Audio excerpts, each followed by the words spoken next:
So I'm taking apart the lockers. So I discovered that the larger diameter tube, so that's right here on this one and here on this one, I pulled out all the hose. It was just a breather vent actually. And so for me, if I'm going to mount it in my cab, I actually probably don't even need to really redo those. And then I'm trying to discover, I don't think so, there are 4 plugs. So 2 of them must be that these lockers sense when the differential locks up, but I'm not sure that I actually need the lockers to know that, because I think they automatically shut off at 5 psi. So I'm going to try to see if I can get away without that. This might be kind of hard to understand, but so let's start with coming from the front differential.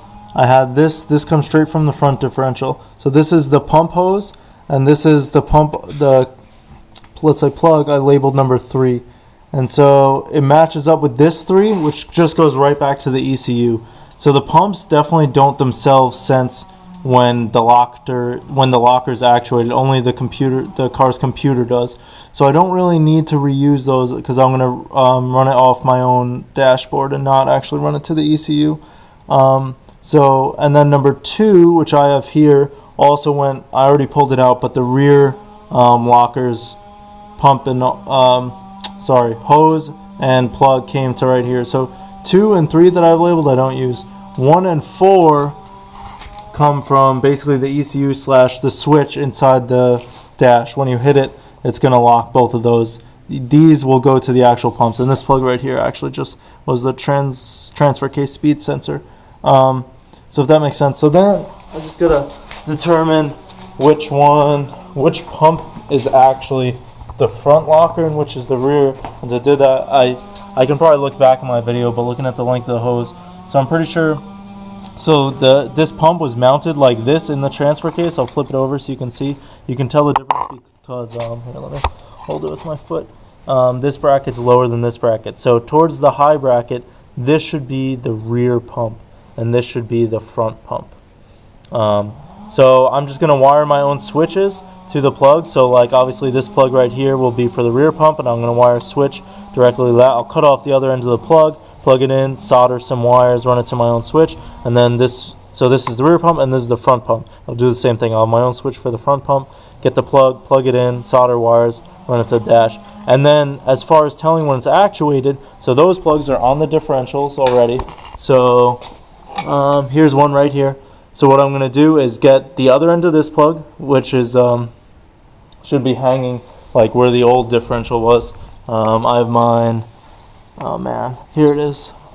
So I'm going to cut this, because this plugged in right there, and then run that up to the back of my dashboard. I'll take it apart and show you guys, and run it so that just the dashboard, the instrument cluster knows when it's actually locked or not.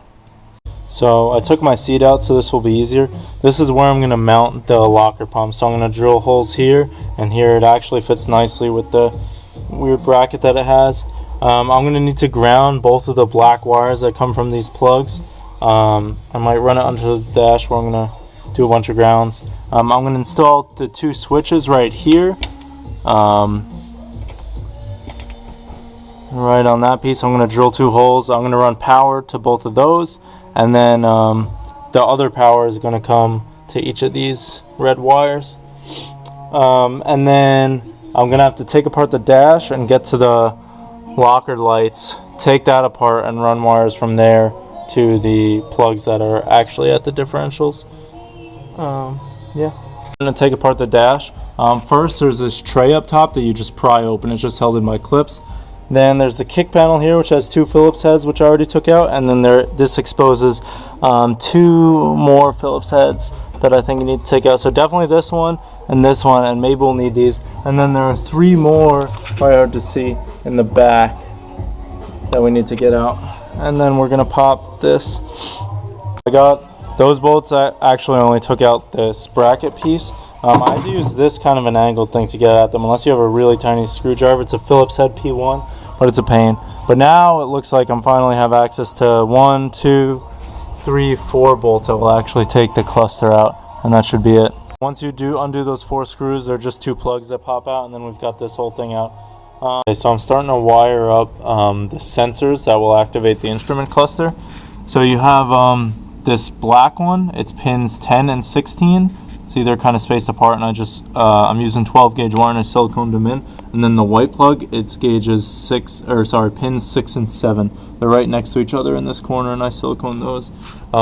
So each of those are going to get a diode.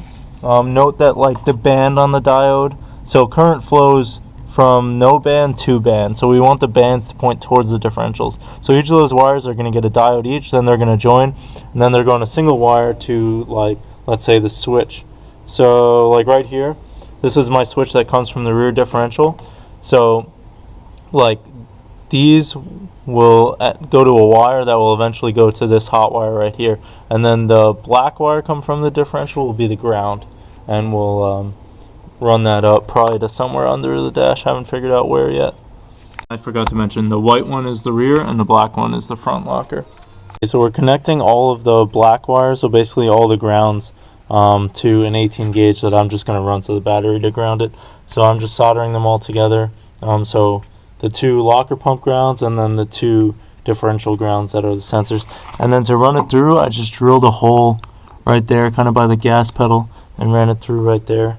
And I'm just going to put some, heat shrink tubing and electrical tape and tidy it up. The pumps, I drilled 1/8 inch pilot holes centered, and I moved the thing, and then I drilled, 5/16 inch actual holes, and then screwed them in. I tapped it a little bit to make a little bit of thread. But this one, you actually can't get access to the underside. I didn't realize that. I could put some nuts on those, but honestly, I'm not too worried about it. I'm probably not even going to do that. Yeah, and then so I ran another wire through that hole, and I'm about to crimp on just some ring terminals for the battery. I ran them, they come up over there, and then I'm just going to run them to the battery. This will be my power, which is going to split off and go to both switches, and then eventually to the pumps, and then the ground, which has all the grounds for all of them. Okay, so I'm going to be wiring my switches into this. This is the back of this switch panel. So to pop this whole face off, which I have down here, there's just 2 screws on top and it pops off, and then there are 4 screws, 1, 2, 3, 4, that would hold this in. So I'm just going to measure the center, because I'm going to be putting 2 switches in here and drilling holes. I haven't figured out the size yet, but I'm going to first just mark the center like there and there and drill 2 holes. Started with like 1/8 of an inch pilot hole, and then ended up drilling 1/2 inch holes total. This thing measures 2 inches tall and 2.5 inches wide, so I put them 3/4 of an inch over and 1 inch down. I just want to show you guys, so I have coming straight from the battery to the top of this switch, and then also running off this switch to the next switch, and then the bottom, when the switch is closed, the power will go to these bottom wires, which I run out and are going to run to the pumps once I solder those wires.